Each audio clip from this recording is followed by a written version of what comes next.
కోనసీమలో జరిగినటువంటి బ్లోఅవుట్ ఏదైతే రాజోలు ప్రాంతానికి సంబంధించినటువంటి సెకండ్ మలికిపురం ఏరియాలో బ్లోఅవుట్ జరిగింది నిన్న ఇరుసుమండ. ఈ బ్లోఅవుట్లో ప్రజలందరూ కూడా భయం గుప్పిట్లో కోనసీమ అనేటువంటి విధంగా ఉన్నారు. ఎందుకు ఈ మాట చెప్తున్నానంటే అసలు ఇది ఈ ఓఎన్జీసీ యాక్టివిటీస్ అనేటువంటి వరమా శాపమా కోనసీమ ప్రాంతానికి? నాకు తెలిసినంత వరకు అయితే శాపం అనేటువంటిది నా వ్యక్తిగతమైనటువంటి అభిప్రాయం. ఇది దీనికి గల కారణాలు కొన్ని విషయాలు మీ ముందు చెప్పాలనుకుంటున్నాను. నేను కోనసీమలో పుట్టి పెరిగినటువంటి వ్యక్తిగా నేను మా చిన్నప్పటి నుంచి అక్కడ ఉన్నటువంటి పరిస్థితులన్నీ కూడా నాకు తెలుసు. ఇంకా ముందుకెళ్ళి చెప్పాలంటే 95 జనవరి 8వ తారీఖు పాసిలిపూడి బ్లోఅవుట్ జరిగింది. అక్కడ ఉంటుంది పాసిలిపూడి లేఅవుట్ బ్లోఅవుట్ జరిగింది. అటు నుంచి 2 పాసిలిపూడి బ్లోఅవుట్ జరిగితే ఆ రోజుకి నేను అసెంబ్లీలో ఎమ్మెల్యేగా ఉన్నాను. నేను అప్పుడు ఫస్ట్ టైం ఎమ్మెల్యే 94 ఎమ్మెల్యే అయినప్పుడు ఆ కమిటీలో నేను ఒక నెంబర్ని. నేను ఎమ్మెల్యేగా ఉంటే నేను ఇప్పుడు ఉన్నటువంటి ఓవైసీ మేమిద్దరం కూడా ఇప్పుడు ఎంపీగా ఉంటున్నటువంటి ఓవైసీ నేను ఎమ్మెల్యేలుగా ఉన్నాం. Asaduddin Owaisi MIM party leader కదా అతను. మేమిద్దరం మాతోటి పాటు ఇంకొక 8 మంది అసెంబ్లీ కమిటీని ఏర్పాటు చేశారు అప్పుడు ఉండేటువంటి స్పీకర్ గారి ఆధ్వర్యంలో.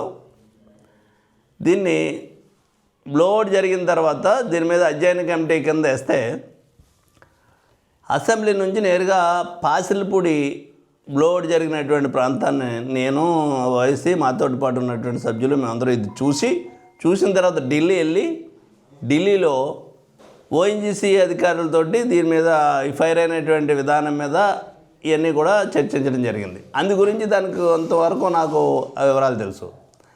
మీకు అప్పట్లో నెలల తరబడి అది ఫైర్ అయినటువంటి సంఘటన మనం అందరం చూసాం. కంట్రోల్ చేసే పరిస్థితి లేదు ఆ పరిస్థితి. ఈరోజు దానికంటే ఇంకా ముందుకెళ్ళి టెక్నాలజీ అది వచ్చింది, ఇంకా తొందరగా చేయడానికి అవకాశం ఉంటుంది. ఒకటి అంటే వరవా శాపం అనేటువంటి దాని గురించి నేను ఎందుకు చెప్తున్నానంటే కోనసీమ అనేటువంటిది చెప్పుకోవడానికి చాలా గర్వపడేటువంటి పరిస్థితి ఉండేది. మాది కోనసీమ ప్రాంతం అని చెప్పేసి దేశంలో ఎక్కడికి వెళ్ళినా సరే మాది కోనసీమ ప్రాంతం అనేటువంటిది చెప్పుకునేటువంటి పరిస్థితులు చూసాం. ఎందుకంటే పచ్చని కొబ్బరి తోటలు, పొలాలు, ఆ ప్రాంతం అంతా ఒక ఆహ్లాదకరమైనటువంటి వాతావరణంలో ఉండేటువంటి పరిస్థితి. ప్రతి రైతు కూడా ఉద్యోగానికంటే కూడా ఒక ఉద్యోగస్తుడికి నెలకు జీతం ఎలా వస్తుందో అదేవిధంగా 1 ఎకరం భూమి ఉన్నటువంటి రైతుకి కొబ్బరి తోట మీద వచ్చేటువంటి ఆదాయం కూడా ప్రతి నెల ఆదాయం వచ్చేటువంటి పరిస్థితులు ఉంది. ఆ పరిస్థితుల నుంచి ఈ ఓఎన్జీసీ యాక్టివిటీస్ ఎప్పుడైతే భూగర్భంలో ఉన్నటువంటి ఈ ఖనిజ సంపదను పైకి తీయాలనేటువంటిది ఓఎన్జీసీ యాక్టివిటీస్ ఎప్పుడైతే మొదలుపెట్టారో మొదలుపెట్టిన తర్వాత అనేక రకాలైనటువంటి అరాచకాలు, ఇబ్బందులు కోనసీమ ప్రాంతంలో చూస్తున్నాం మనం. ఏ రకంగా జరిగిందని చెప్పడానికి బ్లోఅవుట్లు ఇది ఇక్కడే కాదు, ఒక 10 years ఎంత అవుతుంది, మన జగ్గంపేట దగ్గర తాటిపాక నగరంలో జరిగినటువంటి సంఘటన చూసాం. ఇలాగ అనేక చోట్ల అంటే కోనసీమలో ఉన్నటువంటి ప్రజలందరూ కూడా ఎప్పుడు ఎక్కడ ఏం జరుగుతుంది అనేటువంటిది భయం గుప్పిట్లో ఉన్నటువంటి పరిస్థితుల్లో ఉన్నారు. ఇది అవసరమా? హాయిగా కొబ్బరి చెట్టు కింద గాల్లో గుండె మీద చేసుకుని పడుకునేటువంటి పరిస్థితులు చూసినటువంటి వాళ్ళు ఇంకా ఈవేళ భయపడుతూ ఉండేటువంటి పరిస్థితులు చూడవలసి వస్తుంది. అయితే ఇక్కడ భూమిలోంచి ఉన్నటువంటి ఖనిజ సంపదను తీసి దేశానికి సంపద సృష్టించాలనేటువంటి అభిప్రాయం ప్రభుత్వాలకు ఉంటే, దాంతోపాటు ప్రజల యొక్క ప్రాణాలకు రక్షణ కల్పించేటువంటి బాధ్యత కూడా ప్రభుత్వాల మీద ఉండాలి. దీంతో పాటు పర్యావరణ దాన్ని పరిరక్షించాల్సినటువంటి బాధ్యత కూడా ఉండాలి. కలుషితం అయిపోయినటువంటి వాటర్ అంతా, కోనసీమలో నీళ్లు, భూగర్భంలో ఉన్నటువంటి వాటర్ అంతా కూడా కలుషితం అయిపోయింది. వాతావరణం కలుషితం అయిపోయింది. ఈరోజు ఇంతమంది ఇన్ని చెప్తున్నారో, నిన్న కాక మొన్న వచ్చినటువంటి పవన్ కళ్యాణ్ గారు కోనసీమకు వచ్చి కేసినపల్లి అనేటువంటి గ్రామంలో ఈ డ్రైనేజ్ గురించి, శంకరగుప్తం డ్రైన్ గురించి మాట్లాడారు.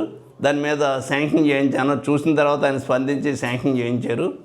వర్చువల్గా కూడా పనులు కూడా ప్రారంభించామనేటువంటి చెప్పారు. సంతోషం. దాని గురించి ఆయన్ని అభినందించవలసినటువంటి అవసరం ఉంది.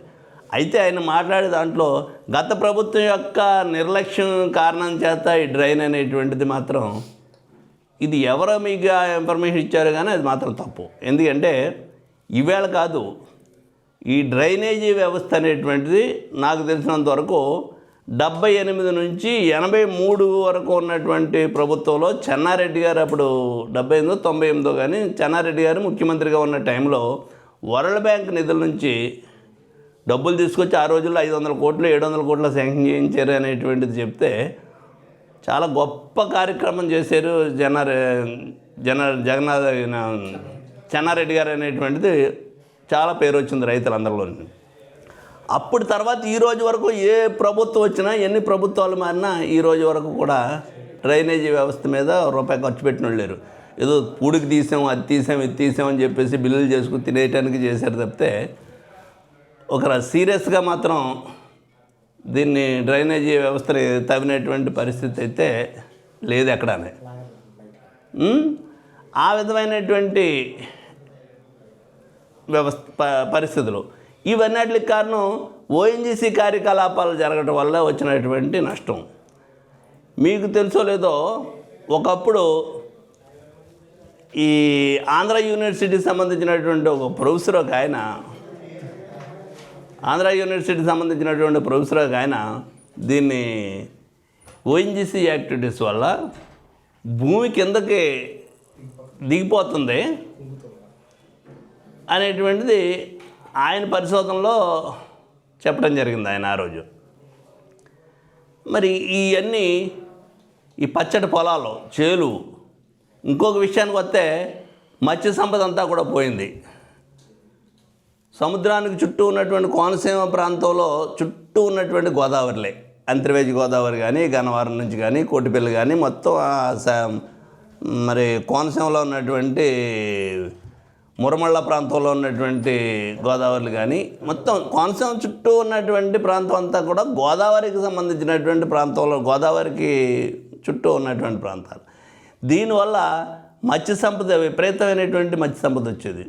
ఈవేళ కోనసీమ పేరు చెప్తే గోదావరి నాన్ వెజిటేరియన్ ఏదన్నా మత్స్య సంపద అనేటువంటిది చెప్పుకోవాల్సి వస్తే పులస.